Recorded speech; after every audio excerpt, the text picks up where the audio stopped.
জামাতের সঙ্গে নামাজ পড়বে, একা নামাজ পড়ার চেয়ে 27 গুণ বেশি ফজিলত রাখে।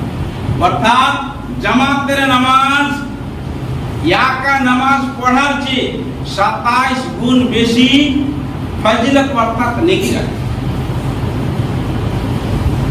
আমাদের মধ্যে যে সমস্ত লোকেরা একে একে নামাজ পড়ে অথবা জামাতের শেষে আসে, তারা কিন্তু এই সমস্ত সওয়াব থেকে বঞ্চিত হয়ে যায়।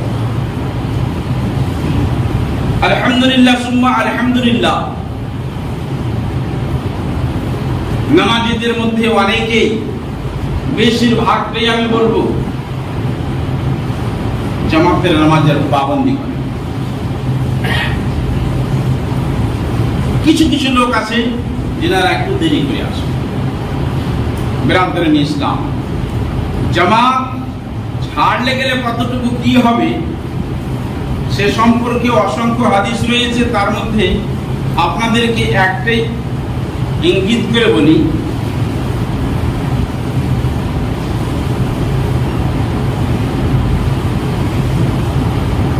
হযরত আবু হুরায়রা হতে বর্ণিত, তিনি বর্ণনা করেন নবী মুস্তাফা থেকে, নবী মুস্তাফা ইরশাদ করেন,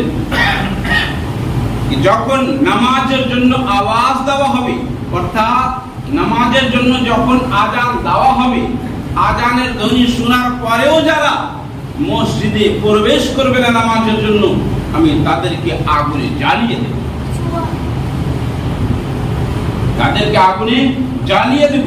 তাহলে কতটুকু তাগিদ নবী মুস্তাফা জামাতের সঙ্গে নামাজ পড়ার জন্য বলেছেন, কিন্তু আমরা এই সমস্ত নামাজের দিকে একেবারে ভ্রুক্ষেপ করি না। আমরা কেবলমাত্র দুনিয়াদারি আর কি করে 4 টাকা উপার্জন হবে সেই দিকে আমরা বেশিরভাগ লেগে থাকি। কিন্তু আফসোস, সদা আফসোস, আপনাকে আল্লাহ রাব্বুল আলামিন সমস্ত জিনিসের সুবিধা দিয়েছে।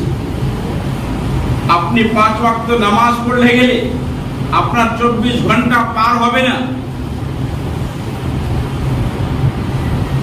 5 ওয়াক্ত নামাজ পড়তে গিয়ে খুব জোরত, প্রত্যেক ওয়াক্তের নামাজের জন্য আপনি জোহরের জন্য 20 থেকে 25 মিনিট ধরে নেন, আসরের জন্য 10 মিনিট ধরে নেন, মাগরিবের জন্য 15 মিনিট ধরে নেন বা 20 মিনিট ধরে নেন, এশার জন্য 20 থেকে আধ ঘন্টা ধরে নেন, এশার জন্য আধ ঘন্টা ধরে নেন, বাকি সময় তো আপনার কাজের জন্য।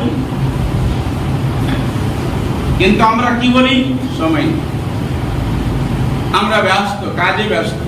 কিন্তু আল্লাহ রাব্বুল আলামিন আমাকে আপনাকে ছেড়ে দেবেন না। আল্লাহ রাব্বুল আলামিন আমাকে আপনাকে ছেড়ে দেবেন না। যেমন তো আমরা একটা উদাহরণ শুনি, হাট বাজারে যাই, ওয়াহিদুল মামাকে বলুন, হাট বাজারে যাই, আমাদের কাছাকাছি একটা গোসাই হাট, কোন জায়গায় পড়ে যে ওটা, কাশিম বাজার, কাশিম বাজার। আমরা খাপড়ি অথবা মাটির হাঁড়ি নিতে গেলে ওই জায়গাতে গিয়ে কুমারের কাছে আমরা হাঁড়ি নামার পরে, হাতে হাতে নামার পরে বাজিয়ে থাকি। বাজাই না? কেন বাজাই? ভালো আছে না ফাটা আছে, ভালো আছে না ফাটা আছে, এই জন্য আমরা তদন্ত করি বাজিয়ে। ঠিক আল্লাহ রাব্বুল আলামিনও আমাদেরকে বাজাবে, 3 জায়গাতে বাজাবে, আমাদেরকেও ছেড়ে দেবেন না। ফার্স্ট বাজানো হবে আমাদেরকে হাসরের মাঠে, কে কতটুকু ভালো আমল করেছে। দ্বিতীয়বার বাজাবেন পুলসেরাতে, দ্বিতীয়বার বাজাবেন মিজানের পাল্লা। যেমন তো আজ আমরা মার্কেটে গিয়ে, বাজারে গিয়ে একটা সামান্য মাটির হাঁড়ি কিনতে গিয়ে সেই হাঁড়িটাকে আমরা বাজিয়ে থাকি, ফাটা আছে না কি আছে। তদ্রূপ আল্লাহ রাব্বুল আলামিন আমাদেরকে যে জান্নাত দেবেন, জান্নাত দেওয়ার আগে আমাকে আপনাকে বাজাবে, আমার আমল ঠিক আছে কিনা, আমার আমল ঠিক আছে কিনা। বিরাদরান ইসলাম,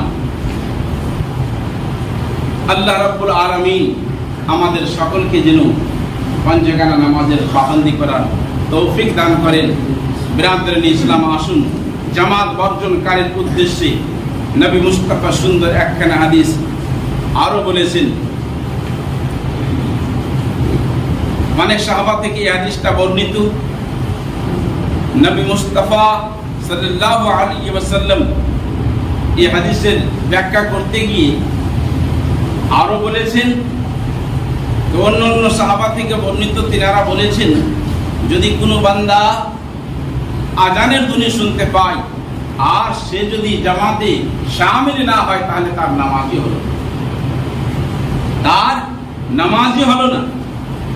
হযরত মুজাহিদ তিনি বলেন, আমি আব্দুল্লাহ ইবনে আব্বাসকে এমন এক লোকের সম্পর্কে জিজ্ঞাসা করলাম, সে লোকটা দিনের সময় রোজা রাখে, রাত্রে কিয়াম করে অর্থাৎ নফল ইবাদত করে, ফালা ইয়াশহাদু জামাতাহু সে জামাতে উপস্থিত হয় না,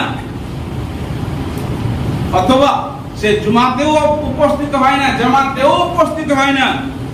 তিনি বললেন সে ব্যক্তি হবে জাহান্নামী, সে ব্যক্তি হবে জাহান্নামী। অর্থাৎ যদি কোনো ব্যক্তি আপনার নফল রোজা রাখে, নফল ইবাদত করে, আর নামাজের যদি পাবন্দি না করে, জামাতের যদি পাবন্দি না করে, জুমার নামাজ যদি না পড়ে, তারও স্থান জাহান্নামে, তারও স্থান জাহান্নামের মধ্যে হবে।